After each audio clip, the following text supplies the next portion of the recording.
by Matt Snyder.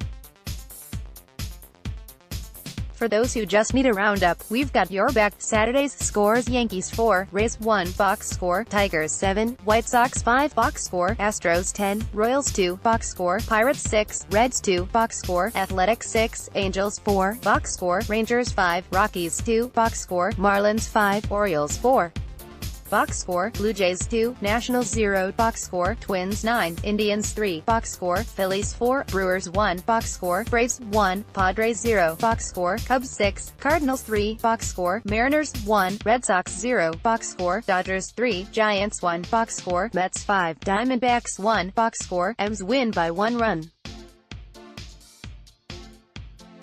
Again, stop me if you've heard this one before, but the Mariners won a game by 1 run. Some updated numbers after their 1-0 win over the Red Sox on Saturday night in Seattle. The Mariners won 1-0, increasing their 1-run win total to 23-7, more than any other team. Seattle has already won 4-1 games this season after winning just 3 such games over the previous 5 seasons. Obviously, that kind of success tends not to be sustainable or at least repeatable. That said, the M's could play .500 ball the rest of the way and still get to 90 wins.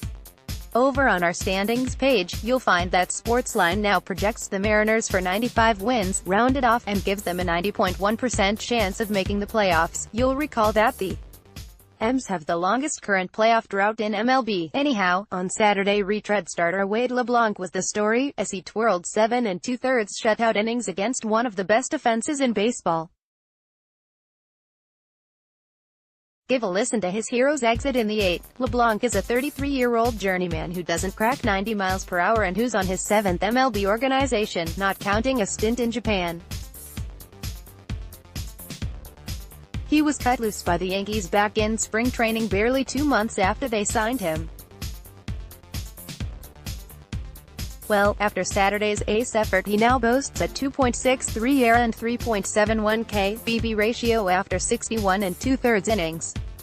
Suffice it to say, the LeBlanc renaissance has been vital to the Mariners' success thus far. After a lot of injuries and strife mixed with some middling preseason expectations, the Mariners right now are on pace for 105 wins. They're the story of 2018 thus far. The Dodgers are back. The Dodgers on Saturday night won their 5th game in a row and moved to 11-2 in June. They've also won 21 of their past 27 games. As a result, they're now 5 games over .500 for the first time in 2018. That's notable for a team that has been crushed by injuries, especially in the rotation, and was 10 games under .500 on May 16. In the win over the Giants, Matt Kemp was kind enough to homer during Dave Roberts' dugout interview. Yep, that's Kemp's 12th homer of the season, and he's now batting .340, .376, .581 for the year. He's been huge for LA. To state the obvious, the once-buried Dodgers still trail the Diamondbacks in the NL West, but Sportsline now gives them a healthy 68.3% chance of winning the division for the 6th straight year. The Cardinals have a Carlos Martinez problem in a way. It seems odd to fret over an established frontline starter who has a 2.73 ERA for the season, but then there's this concurrent reality. Those are numbers authored by Cardinals right-hander Carlos Martinez since he returned from a lot injury on June 5. Martinez's control this season wasn't quite optimal even before he hit the disabled list, but since being activated he's been almost a total stranger to the strike zone. His delivery is rushed and inconsistent, and he's had almost no command of his secondary pitches. Something is not right, and we were reminded of that on Saturday night when he walked 6 Cubs in 5 innings. In reality, Martinez was lucky to allow just 3 runs on the night. More generally, the Cardinals are now 6-8 in June with a -18 run differential for the month. Of those, the 14th of June games, 12 have come against the Pirates, Marlins, Reds and Padres. Really, the Cardinals should have been nicely fattened up coming into this crucial series against Chicago. Instead, they limped in and dropped the first 2 games. Now, they have an ace who's got something awry physically, mentally, or both. Astros win 10th straight from Saturday, May 26 through Tuesday, June 5. The defending champion Astros went 3-7 and fell to 2 games behind the upstart Mariners. That stretch of bad baseball is now a distant memory, as the champs have ripped off 10 consecutive victories. That's a season high and one off their longest winning streak last season, when they won 101 games and the World Series. Notable in Saturday's win in Kansas City's Kauffman Stadium was Dallas Keuchel's outing.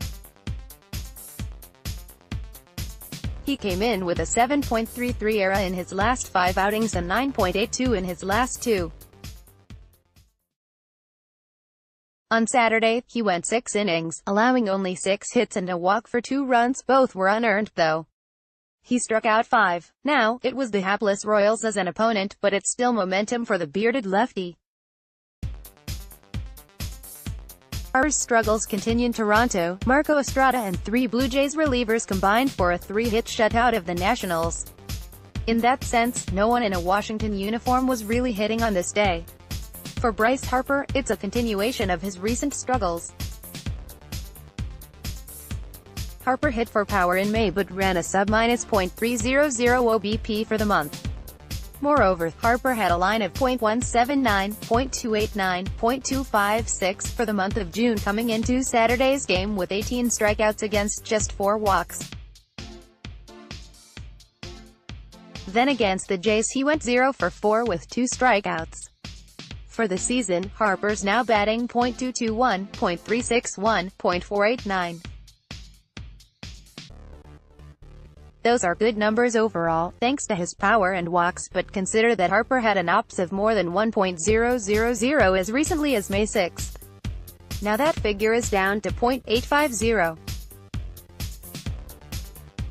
As well, his NL leading 8 intentional walks are helping prop up his fading numbers. So what's going on, and will Harper get better?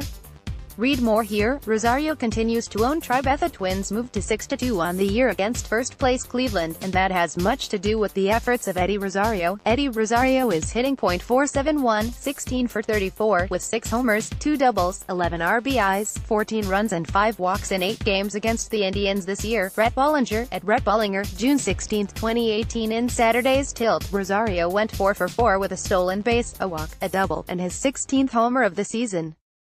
Some color television footage also. It's not just the Indians who've been victimized by Rosario in recent days. Eddie Rosario of the Twins went 4 for 4 with 4 runs in Minnesota's 9-3 win over Cleveland.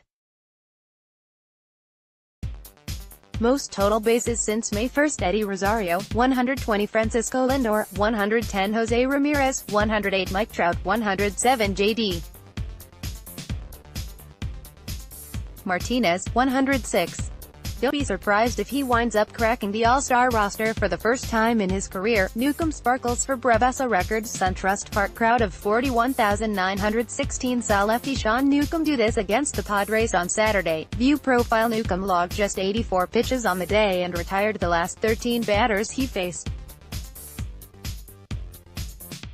However, he was unable to keep going because of a 25-minute weather delay. The outing lowered his 2018 ERA to 2.70, and he has 81 strikeouts in 80 innings. Getting such a gem from Newcomb was especially welcome given that the Braves on Saturday placed Mike Foltynewicz on the DL with a tricep strain. On offense, Charlie Culberson accounted for the lone run with his 5th-inning homer. This outcome in tandem with the Nationals' loss means that the Braves now have a 2.5-game lead in the NL East. The Orioles are bad. Let's let this rock. Baka tweet sum up the state of the O's. Losing streak at 9 games, longest since July 2011. The Orioles have dropped 16 of 18 games and are 19-50, matching the 1988 team's record at this point in the season. Last 11 home games have ended in defeat, tying the club record set in 2007. Rock Kabako, at Masnarach, June 16, 2018. Yep, it's June 16th, and the Orioles are already at 50 losses.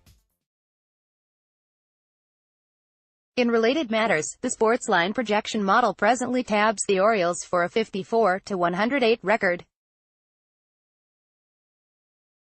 The good news? That would probably secure them the top overall pick in 2019 by a safe margin. Familiar formula for Yankees. The Yankees won Again, they are now in MLB Best 46-20, as noted in the nifty little subheading there. This one had a familiar feel. Ace Luis Severino dealt for 8 scoreless innings, allowing only 3 hits and 2 walks while striking out 9. Through 15 starts this season, Severino is now 10-2, with a 2.09 ERA, 0.93 WHIP and 118 strikeouts in 99 innings. With filth like this, it's no surprise. Offensively, the Yankees were already up 2-0 when back-to-back homers from Giancarlo Stanton and Gary Sanchez seemed to put the game away. Sure, it was only 4-0, but Severino was on the hill and it was the Rays. Quick hits. Giants 3B Evan Longoria said on Saturday that the broken left hand he suffered on Thursday will require surgery. He's expected to miss the next 6 to 8 weeks.